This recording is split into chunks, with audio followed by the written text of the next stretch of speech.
Nigeria will be 60 on October 1st, 2020.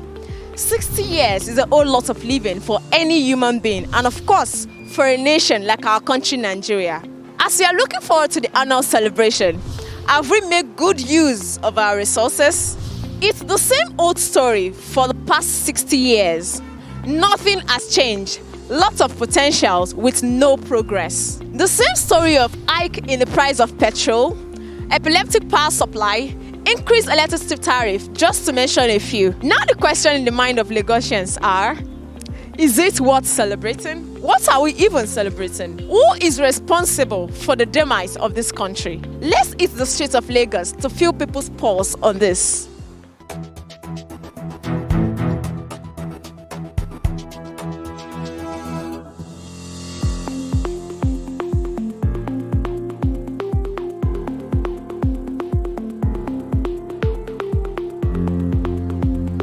My name is Shola Jadudiri. My name is Rahman Alagba. My name is Favor Tom. I'm Bello Aidabiola. Oshisami Omotoyosi Ferintola. Pious Glory. Claudius Kagbotemi. I'm Akon Ojon by name. My name is Fakendolu Akaodi Rex. Nigeria will be 16 in the next few days.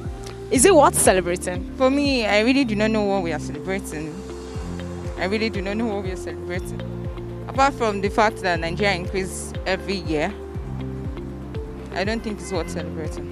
A dúpẹ́ lọ́wọ́ Ọlọ́run fún àwa tá a ṣì wà láyé tá witness 68th birthday Nigeria. So ó yẹ ká celebrate.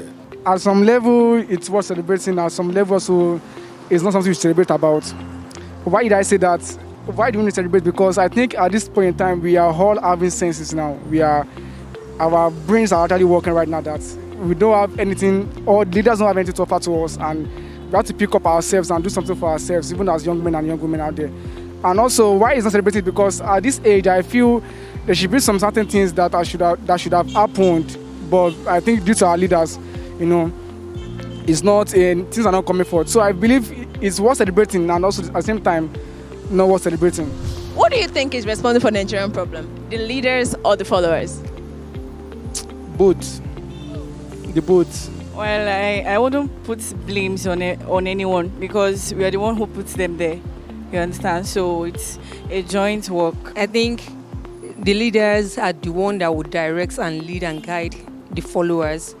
I think I should blame the leaders. I think the problem partly has to do with the leaders, or chiefly has to do with the leaders, and then partly the followers too. Everybody share the blames actually, because the leaders are elected by the followers actually, and also the leaders are supposed to serve what they promised us. So I would say that both parties need to share the blame. I think everybody has their faults. First of all, I think citizens have something they're supposed to do for leaders to make their work easier, and leaders still have to pay attention to citizens too. So we all have our faults. Leaders should lead, and I feel like followers should really follow, should really pay attention to what they're saying. If they're saying do this and do that, I feel like as followers you should pay attention to these things and make it easier for them to lead. And as leaders, I feel like if you have followers, you should pay attention to them. You should do things that will make life easier for them. So I think everybody has their faults generally. Èmi ò gbà pé Nàìjíríà ní problem o, because Ọlọ́run ti dá Nàìjíríà ní ìlú tó ń ṣàn fún wàrà àti oyin. Láti ọjọ́ pípẹ́ gbogbo àgbáyé mọ̀ wípé ìlú tí Ọlọ́run fẹ́ràn tó ní ìfẹ́ sí Nàìjíríà. Tí nǹkan bá dẹ̀ wá ń rí báyìí ń sìn, à ń gbàdúrà kí Ọlọ́run kó dá sí ohun tó ń ṣẹlẹ̀ nílùú. Yeah, I would say the leaders are the problems. They are our problems right from the onset. You see, because of their selfish interest and aggrandizement, that's why we are having problems. The problem was just spilling over to the incoming generations because they want to monopolize the resources of the nation state. That is to say, the resources of this nation state, Nigeria. So by doing that, they are spilling over the problems, the official corruptions we were now seeing virtually every day of our facet of life.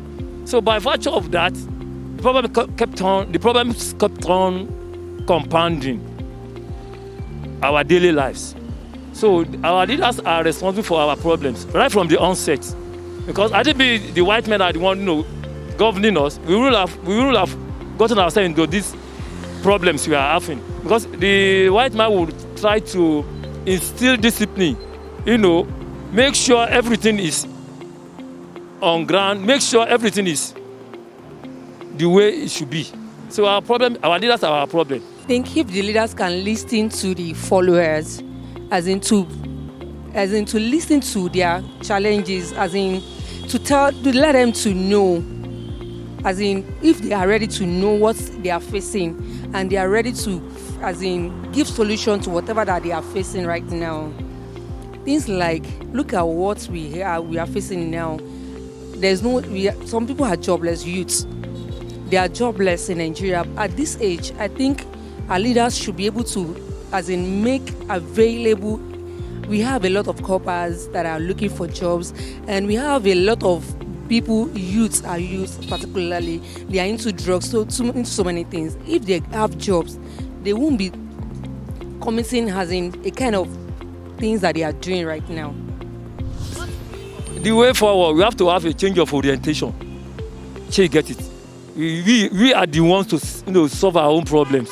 We're supposed to have a change of orientation. If we don't have a change of orientation, nobody is going to help us resolve our problems for us. It is when we have a change of mindset as far as Nigerian development is concerned. We, the commoners, are to set the new orientation, the new mindset. Otherwise, we are just deceiving ourselves. We keep on deceiving ourselves that somebody is coming. If we divide ourselves into 3 regions and people are clamoring for, the problem is still as it is. So we need to have a change of mind. We need to have a change of mindset. Otherwise, we are just deceiving ourselves. If at all Nigeria is breaking into 3, 4, 5 regions, it's a lie. Otherwise, we keep on sleeping with the problems.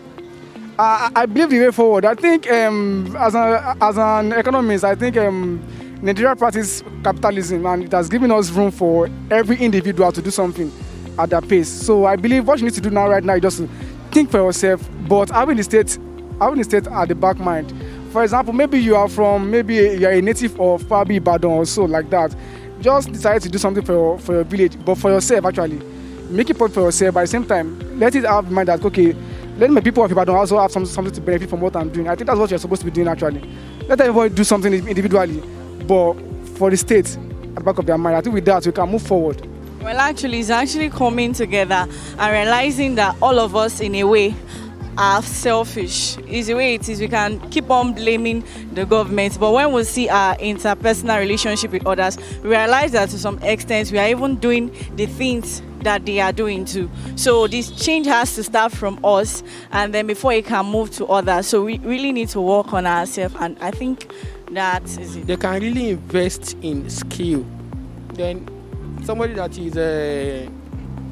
is getting contracts or from neighbors or from anywhere, where will you see such person to come and carry gun or cutlass for somebody? No, you will not even see them on the street to start reading about, just because there are 1 or 2 things to take home or to do. So I would advise the government to go on skill, to not focus on the theory aspect of it, the qualification. Sure, you understand? It is who you know. In Nigeria, in every part of the world, if you go to UK, what are your qualifications? In Europe, what can you in Europe, what are your qualifications? In UK, what can you do? But if you go for a job interview in Nigeria, who send you? Who do you know? Sure, you understand it. I feel like we have to have orientated leaders. First of all, leaders really should know how to lead. You cannot dictate to everybody or push things for people to do. First of all, pay attention to what they're doing. What do you think it's better for your citizens? Oh, this person is a lower class member. What do you think will fit this person if you put it in place? Or fit this person? Like, really put everybody in mind. That will make everybody feel like they're Nigerians together. That will make everybody feel like there's something that they're fighting for, something they're standing for. And for Nigeria to move forward, I feel like if you make everybody feel important, then there'll be more to gain from every other person. So. No, I just feel that as a people or as a person, I'm talking from my own point of view, we should try as much as possible to do things the way we want things to be done. Let me go to the leaders now. For the leaders, I want them to treat Nigerians the way they want to be treated. If they were the people, if they were the followers, how do they want to be treated? They should treat Nigerians the way they want to be treated. And then Nigerians, followers, there's something I understand. People tend to do things because people are doing it. So when you ask them, why are you doing this? And they say, everybody is doing it.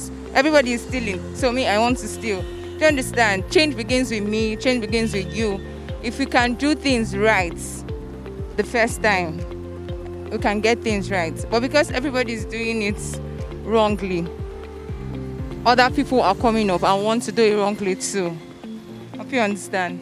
Kò sí nǹkan tí a lè ṣe ní ìlú yìí ju wípé ká di òpó Ọlọ́run mú. Torí pé kò sí nǹkan tí ẹ̀dá ènìyàn lè ṣe lẹ́yìn Ọlọ́run tó dá ayé àtọ̀run. Èyí kejì, kí a bá ara wa ṣe òtítọ́. Torí pé ìlú tí ò wá sí òtítọ́ láàrin àwọn ará ìlú yẹn kò lè move forward. Ibi tí irọ́ bá lọ 20 ọdún, ọjọ́ kan ṣoṣo lòtítọ́ máa bá. So òtítọ́ yẹn gangan òun ni ká wá kàn. Tí a bá ti lè rí òtítọ́ pẹ̀lú ìfẹ́ láàrin ra wa, kò sí nǹkan tá a wá tí a rí. Ọlọ́run ti bless Nigeria already. The way forward is we should love each other. Should not be self-centered. I know that I have 10 naira, and I know that someone is not having 1 naira. I should be able to give such person 3 naira or 4 naira, so that there will be a balance of equation. How can this corruption be eradicated? Well, that's like a hard question to ask. Like I said, it starts with a person. Is you realizing, okay, this is what I have within me and I want to change it. I want to stop it. How are you when things are handed over to you? If it can start from you, when people see the way you are, when people can see that you are trustworthy, they want to emulate you. So I feel it starts from us. You can start by, trying to improve yourself. So that's just it. No, you can't eradicate corruption in society. You can only bring down corruption to the barest minimum. Even the so-called America are having their own problems now. I can say that Trump was saying if he loses the election, one of the police of the war, if I can say that this was in the person of Trump, the American president was saying that if he loses the election, he's going to fight to the Supreme Court. That's why he's trying to manipulate the sittings of the Supreme Court in the America to favor his own party, so that there could be a kind of supporting his own candidate when the matter gets to the Supreme Court. So you can't eradicate corruption, but you can only bring it down to the barest minimum. I think corruption is relative, actually. It depends on which state, because we can't say there's no corruption in America. There is. At least we see them in movies, because movies sometimes display cultures. So I think corruption is relative. We can't actually eradicate corruption, but we can just reduce it to the barest minimum. Let everybody be sincere, and let's follow the constitution of the country. With that, we can stop corruption at some point. First of all, that's on God. And I feel like everybody just has to have, it's not a general thing. It has to start from one person. If one person feels like, I do not want to be corrupt now, then the other person sees that this person is trying to not be corrupt, and the other person sees it, and everybody sees the change in one person. And before you know it, everybody is not corrupt anymore. So it starts from one person, really. That's a big one. I don't think corruption can be totally eradicated. Reason is this: it increases by the day, every minute, every second. Like I said before, it's not like anybody is born to be corrupt. We grow up and see things that are done wrongly. Then we decide, this life is a choice. We decide which path we want to follow. Now, most people decide to follow the fastest, which is where the corruption comes in. Because Nigeria is not favoring me as a person, I decide to make it favor me. I do things so that it will favor me, so that it will be in my favor. Yes. Then that is where the whole corruption thing comes in. So I don't think corruption can be totally eradicated. It can be minimized if we search our consciences and try to do the right thing. but let them listen to them, let them know what they need, and let them, as in, give solutions to all their needs. Sure, you understand? Look at our school now. Schools, a lot of things is happening. Before in our old ages, in our lower time, there's free education, so many things is available. They make textbooks available and so many things, but this is not available right now. All those things need to be intact.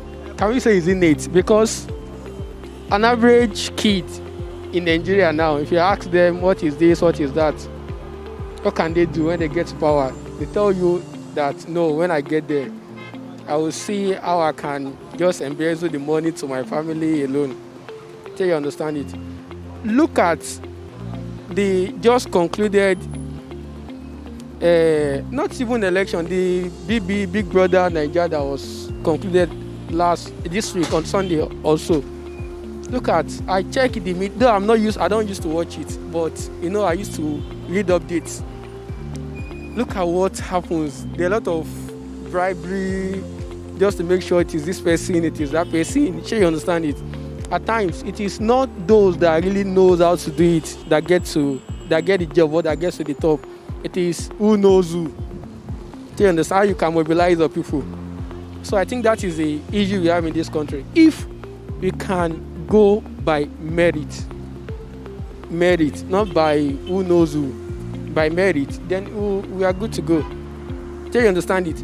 Those that are merited for the posts, for the political posts, they will not be there just because the Godfather isn't feel or felt they will not be able to control them. Sure, you understand? So they'll just drop them and pick anybody that they feel they can just manipulate anyhow.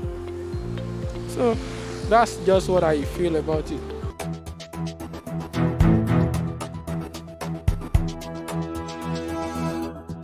We've just heard Lagosians' divergent view on this topic, but Eco Art Blog believes that Nigeria can be great again, but the change has to start with us, each and every one of us. Look into the mirror and ask yourself, how have I contributed to the progress of Nigeria? Till I come your way again, I am Mariam Razak, but do not forget to subscribe to our YouTube channel at Eco Art Blog and follow us across all social media platforms on Facebook, Twitter, Instagram at Eco Art Blog. Till I come your way again. Bye for now.